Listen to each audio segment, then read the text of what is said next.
அப்படியே நம்ம எதை பற்றி பார்க்க போகிறோம் அப்படின்னா சுஸ்லான் எனர்ஜியை பற்றி பார்க்க போகிறோம். லாஸ்ட் ஒரு 6 மந்த்தாகவே நல்லா ஸ்டாக் நல்லா ஏறிட்டுருக்கு. ஸோ இதுக்கான ரீசன் என்னென்னா, ஒன்று வந்து லாஸ்ட் குவார்ட்டரில் வந்து ப்ராஃபிட் காமிச்சிருக்காங்க. ஸோ அது ஒரு ரீசன். அண்டு வந்து ரினியூவபிள் எனர்ஜிக்கு வந்து ஸோ ஹை டிமாண்ட் இருக்குது. ஸோ அதனால் இந்த சுஸ்லான் எனர்ஜி அதிகமாகிட்டே இருக்குது. ஸோ நம்ம போர்ட்ஃபோலியோவிலும் சுஸ்லான் எனர்ஜி வச்சுருக்கோம். இது வந்து அதிகமாக இல்லை, ஒரு 23 ஸ்டாக் மட்டும் தான் வச்சுருக்கேன். ஃபஸ்ட்டு சும்மா ஒரு 6-7 ஸ்டாக் தான் வாங்கி வச்சுருந்தேன். ஸோ ரீசெண்டாக தான் மறுபடி கொஞ்சம் அக்குமுலேட் பண்ணேன். ஸோ இப்போ ஒரு 38% ப்ராஃபிட்டில் இருக்குது. ஆக்சுவலி இவங்க என்ன பண்ணுறாங்க அப்படின்னா, விண்மில்லோட டர்பைன் இது மேனுஃபேக்சர் பண்ணுறாங்க. இது எங்கே யூஸ் பண்ணாங்க அப்படின்னா க்ரீன் எனர்ஜி தான் யூஸ் பண்ணாங்க. ஸோ இப்போ எல்லாமே Adani green energy, Tata power இது எல்லாமே வந்து க்ரீன் எனர்ஜியில் அதிகமாக ஃபோக்கஸ் பண்ணுறாங்க. சோலாரில் அதிகமாக இன்வெஸ்ட் பண்ணுறாங்க. அண்ட் வந்துட்டு விண்மில்லையுமே அதிகமாக இன்வெஸ்ட் பண்ணுறாங்க. இப்போ சோலார் வந்து டே டைமில் மட்டும்தான் அதிலேருந்து பவர் ஜென்ரேட் பண்ண முடியும். ஓகேங்களா?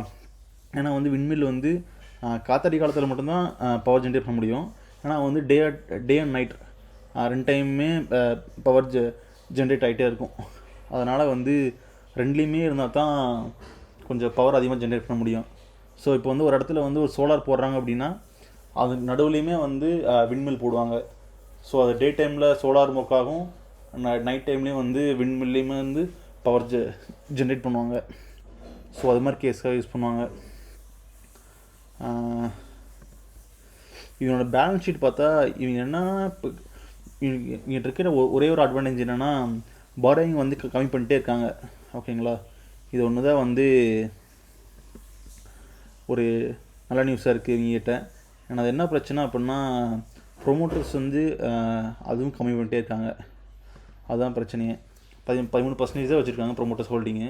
ஏன்னா அதுலேயுமே ஒரு 80% வந்து ப்ளச் பண்ணியிருக்காங்க அப்படிங்கிற மாதிரி இருக்குது. ஸோ வந்து நெக்ஸ்ட் குவார்ட்டரில் தான் ஒரு வழி இன்க்ரீஸ் பண்ணியிருக்காங்களா என்ன பண்ணியிருக்காங்கன்னு தெரியும். ஸோ வந்தால் தெரியும். இந்த கம்பெனியை ஏன் பார்க்கணும் அப்படின்னா, ஃப்யூச்சரில் எல்லாமே க்ரீன் எனர்ஜியாக மாற்றும்போது ஸோ சுவிட்சர்லாண்டுக்கு வந்து ஒரு நல்ல க்ரோத் இருக்குது. அதனால் இப்போ எல்லா பேரும் இந்த கம்பெனியை வாங்குகிறாங்க. இது என்னென்னா, இது வந்து இப்போ கம்மியான ரேட்டில் இருக்குது. ஸோ இப்போ வந்து நம்ம இதில் இன்வெஸ்ட் பண்ணலாம். இன்வெஸ்ட் பண்ணுறது வந்து நமக்கு தேவையில்லாத காசு தான் இதில் இன்வெஸ்ட் பண்ணணும். இந்த காசு திரும்பி வராமலும் போகலாம். இந்த கம்பெனி ஃபுல்லாக டவுன் ஆகலாம். ஒரு வேளை வந்தால் நல்லா ப்ராஃபிட் வரலாம். ஓகேங்களா? ஸோ நமக்கு இதில் இன்வெஸ்ட் பண்ணுற காசு நமக்கு தேவைப்படாத காசை வச்சு இன்வெஸ்ட் பண்ணால் வந்தால் நல்லா ப்ராஃபிட் கிடைக்கும். அந்த மாதிரி பார்த்து இன்வெஸ்ட் பண்ணணும். இது நீங்கள் வந்து கொஞ்சம் யோசிச்சே இன்வெஸ்ட் பண்ணுங்கள். இது கொஞ்சம் ரிஸ்கியான ஸ்டாக்கு, ஆனால் வந்தால் நல்லா ப்ராஃபிட் கிடைக்கும். ஸோ ஒரு அந்த மாதிரியான ஸ்டாக்கு இது கொஞ்சம் அனலைஸ் பண்ணி உங்கள் ஓன் அனாலிசிஸில் இன்வெஸ்ட்மெண்ட் மட்டும் பண்ணுங்கள். இது ஒரு இன்ஃபர்மேஷனல் பர்பஸ்க்காக மட்டும்தான். Thank you friends.